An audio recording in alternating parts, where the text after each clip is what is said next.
Hello, you are listening to Autism Athletics. You can find all my full episodes on YouTube and Spotify, and you can find my shorts on social media, Facebook, Instagram, and TikTok. So let's just get into it. The NBA is a little less than 3 weeks away. So let's talk about who I think some contenders are.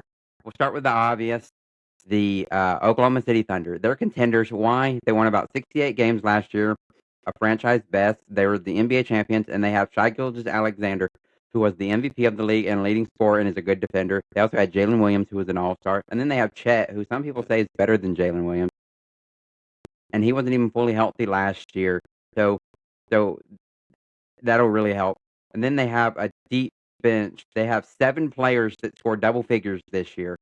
So that means 2 off the bench scored double figures. And Isaiah Hartenstein's going to give you a double-double. And then you even add Alex Caruso, who didn't average double figures, but he was all defense. So this team is top 2 or 3 on both sides of the ball. So I don't see how they're not a contender. And they bring back pretty much everybody. Number 2, I've got the New York Knicks. The reason why I go with the New York Knicks is because with the injuries to Therese Halliburton and Jason Tatum, I think that the East is wide open, and I think the Knicks are clearly the best team in the East. Why? They got all the way to the conference finals last year, so they know how to do it come playoff time for the most part, and they have a really good starting lineup. Karl Anthony Towns coming off arguably his best season, averaging 24 points and 11, 12 rebounds, and Brunson winning Clutch Player of the Year and averaged 26, 27 points. They've also got Mikal Bridges and OJ Anunoby and Josh Hart, so they got some good role players and secondary scoring options around them, and then they add Jordan Clarkson to the bench. Yeah, he could be more efficient, but he gives them another scorer off the bench. And I think they added a few more pieces to their bench. I just can't remember who. And then you've got the Houston Rockets. I'm high on the Houston Rockets. Some people may not be, but I'm high on them. Last year, they were good defensively. They were well coached. They had an all-star in Alperen Sengun, if I'm saying that correctly. And Amin Thompson has gotten better every year and is all defense. And he's super athletic. He just needs to develop a jump shot. Then you add Kevin Durant. The number one issue for the Rockets was having a go-to scorer that could create his own shot, and Kevin Durant is one of the all-time best at that. Honestly, he could get way more shots than he got in Phoenix with the Suns because he won't have to share the ball with a Devin Booker. Yes, Sengun was good, but Kevin Durant's definitely going to get the majority of the touches. Now, with the Van Vliet injury, they're going to struggle at the point guard position unless you put Amin Thompson there. But if you put Amin Thompson, then who's going to play shooting guard? So there's a little bit of questions about their backcourt. But then in the front court, you've also got some depth. You've got Clint Capella, and Steven Adams at backup center. And then you got Tari Eason or Jabari Smith who can play the 4. I assume Kevin Durant's going to play the 3 then. So I think they're an absolute contender. Usually in the West, if you win like 55 plus games, that might not even get you a top 2 seed. But this year, I think the Rockets can win that, and that'll definitely get them a top 2 seed if it's like last year.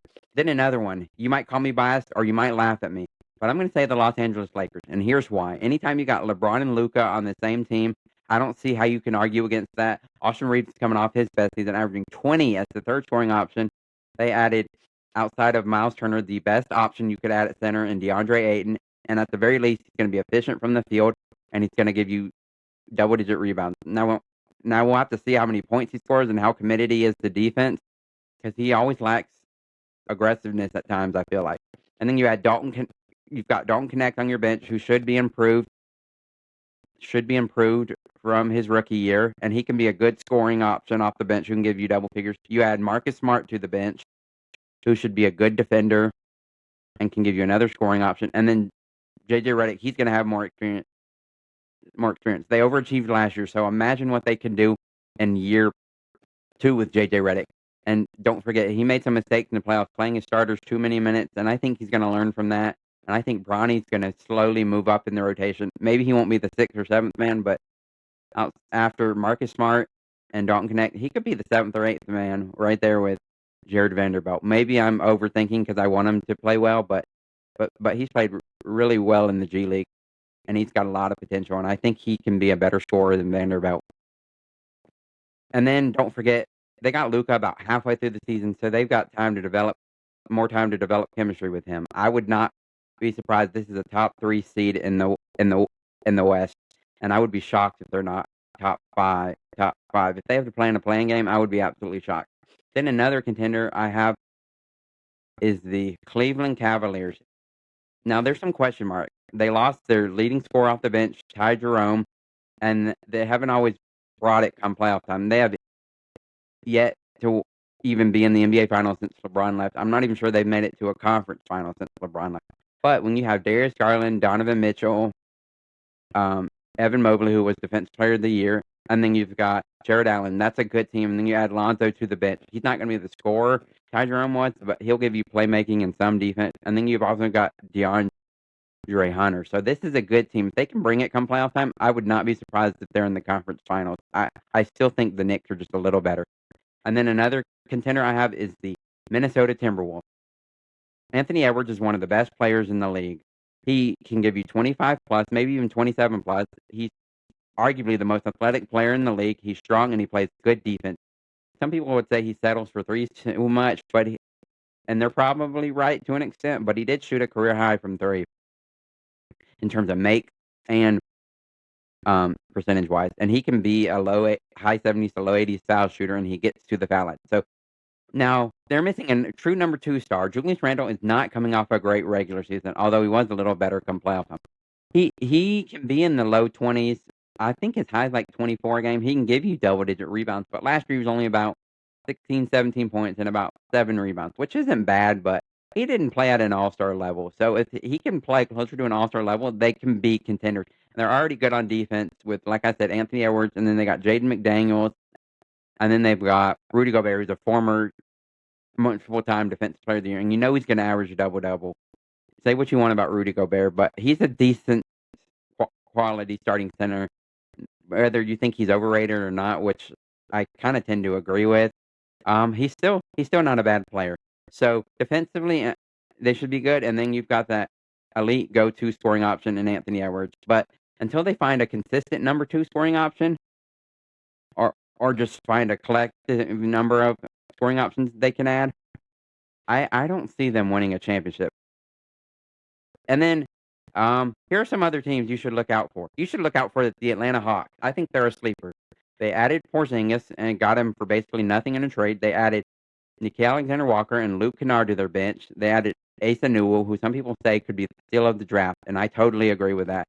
And then Onyanko Kongu could be forced to come off the bench, and that's really good. And they still got Trae Young, still got Zachary Richardson, who's just a rookie last year, and he should be getting better. Got better as the season went along. And then they've got Jalen Johnson, who's coming off an injury, but he's one of the most athletic players in the league. He's a decent shooter, and I think he can be an all-star level player. I think he can average 20 and 10 with like 3 or 4 assists. So don't sleep on the Hawks. Would I be shocked if they got to the conference finals or even the NBA finals? Yes, I would. But would I be shocked if they were a top 4 seed? Not at all. I would be shocked if they had to play in a play-in game. I saw a video comparing them and the Magic, but I would go with the Hawks just because of their all-around team. And then another one you can't sleep on is the Denver Nuggets. Anytime you've got Nikola Jokic, an MVP candidate, you're always going to have a chance. And you've got Jamal Murray, who's a borderline all-star and averages 20 consistently, and that goes up come playoff time. And then you've got guys like Christian Brown and Aaron Gordon. Now, I don't know how good their bench is going to be. That's always been a question mark. And with Mike Malone gone, there's going to be some questions about coaching. Although come playoff time, the coach did a pretty good job taking the Thunder to a 7-game series. And then another one who could be hit or miss is the Dallas Mavericks. So Kyrie's going to be out for a while, and then Anthony Davis, always has a history of injuries, although he's healthy right now. And then you add Cooper Flag, who's one of the best NBA prospects we've seen in a while. I still honestly think they're a year or two away from being a contender because they got Anthony Davis at the trade deadline or close to it. They still got to develop chemistry with him. And then Cooper Flag, as good as he can be, and I think he's the front runner for Rookie of the Year, he's still going to have some up and downs, even if he ends up having a really good rookie year. And then Klay Thompson is not quite the same.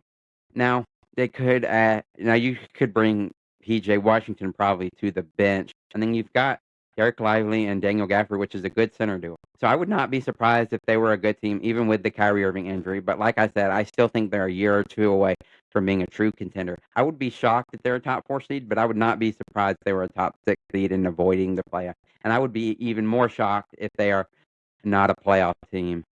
So those are who I have as contenders. And then if the 76ers are healthy, you can't count them out with Joel Embiid and Tyrese Maxey, and maybe Paul George will bounce back. So those are who I have as contenders. Let me know what you think, and let me know if there's any other teams I'm sleeping on, and let me know if there's any teams that you're not buying the hype on. All right, thanks so much.